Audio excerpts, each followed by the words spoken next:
Bismillahirrahmanirrahim. Allahumma salli wa sallim ala Sayyidina Muhammad wa ala alihi wa sahbihi wa barik wa sallim. Qala al-musannifu wa hukiya anna imra'atan kana lahu zawjun munafiqun wa kanat taqulu ala kulli syai'in min qawlin aw fi'lin bismillah. Jadi di sini kita akan menceritakan tentang taubatnya seorang lelaki yang munafik. Taubatnya seorang suami yang tidak pernah adanya rasa kasih sayang kepada istrinya. Referensi kita yaitu kitab Syarah Uqudul Lijan halaman 2. Jadi diceritakan yang bahwa ada seorang wanita, ada seorang istri yang mempunyai suami yang sangat munafik. Dia memiliki suami, namun suaminya sangat munafik. Kelebihan yang dilakukan oleh istri tersebut pada setiap hari, setiap saat, ketika dia mengatakan sesuatu, ketika dia melakukan sesuatu, dia senantiasa membaca Bismillahirrahmanirrahim.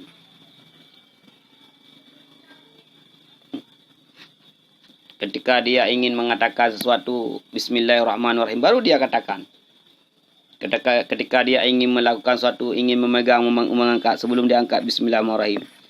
Setiap pekerjaan yang dia lakukan, setiap perkataan yang dia ucapkan, dia mudawamah diri dengan membaca Bismillahirrahmanirrahim.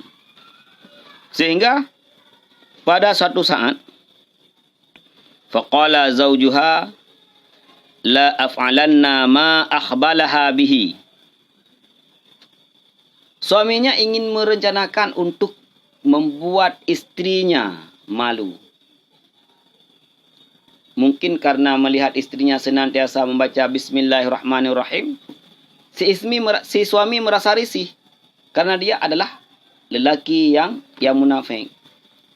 Sehingga dia berencana, sungguh aku akan membuat dia malu. Berencana membuat istrinya malu. Maka ketika itu fadafa'a ilaiha saratan faqala ihfidhiha.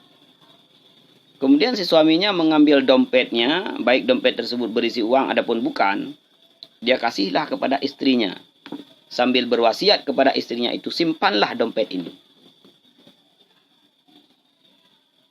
Memang dari pertama tujuan suaminya adalah untuk membuat istrinya malu. Dia mengasihkan dompet, kemudian menyuruh kepada istrinya untuk menyimpannya. Fawad'atha fi mahallin wa'adatha faghafalaha.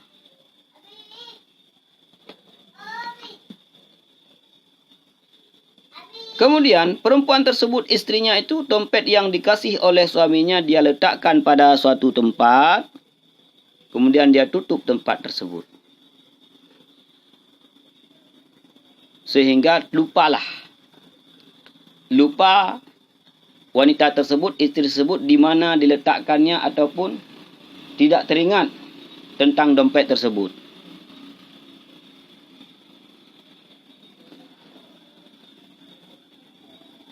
Ataupun si suaminya membuat si istrinya lupa, sehingga dia beranjak daripada tempat yang diletakkan dompet tersebut. Wa akhadha sarrah wa ramaha fi bi'rin fi darihi. Kemudian suaminya mengambil dompet tersebut dan melemparnya ke dalam sumur yang ada di rumahnya. Ya, begitu munafiknya seorang suami ketika itu. Dia ingin membuat istrinya malu. Memberikan dompet kepada istrinya, kemudian berwasiat agar dompetnya dijaga. Dia buat istrinya lalai sehingga lupa tentang dompet tersebut. Kemudian dia ambil dompetnya dan dia lempar ke sumur. Summa talabaha minha. Setelah dia lempar ke sumur, dia minta kepada istrinya, tolong ambilkan dompet yang saya kasih kemarin, yang saya suruh simpan kepadamu. Faja'at ila mahalliha wa qalat bismillahirrahmanirrahim. Jadi datanglah istrinya tersebut kepada tempat di mana diletakkan dompetnya. Dia bukalah kotak tersebut dengan membaca bismillahirrahmanirrahim. Apa yang terjadi ketika itu? Fa amarallahu ta'ala Jibril alaihissalam ay yanzila sari'an wa ya'ida sarrah ila makaniha. Allah subhanahu wa ta'ala memerintahkan Jibril. Jibril turun ke bumi. Ambil dompet yang telah dibuang oleh suami si Fulanah dan letakkan pada tempatnya. Inilah yang terjadi ketika seorang istri yang senantiasa mudawamah membaca bismillahirrahmanirrahim. Allah memerintahkan malaikat Jibril turun ke bumi, mengambil dompet yang dibuang oleh suami wanita tersebut di dalam sumur, kemudian mengambil dompet tersebut dan meletakkan pada tempatnya. Fawada'at yadahu lita'khuzaha fawajadha kama wada'at faqadatha wa nawalatha ila zawjiha. Kemudian istrinya tersebut karena tidak tahu bahwa dompetnya sudah dibuang oleh suaminya, dia masukkan tangannya ke dalam kotak tersebut, dia ambil dompet. Ternyata dompetnya masih ada dan dibawalah dompet tersebut kepada suaminya. Wa ta'ajjaba min dalika ghayata ta'ajjubi. Maka ketika itu suaminya heran. Kok bisa ya? Dompet yang telah saya buang ke sumur kok bisa berada di tempatnya? Wa taba ilallahi ta'ala min nifaqihi. Kemudian dia tobat kepada Allah daripada kemunafikannya. Inilah hikmah, karamah daripada bismillahirrahmanirrahim. Siapapun yang mudawwamah, yang senantiasa membaca bismillahirrahmanirrahim dengan ikhlas karena Allah subhanahu wa ta'ala, ini yang terjadi.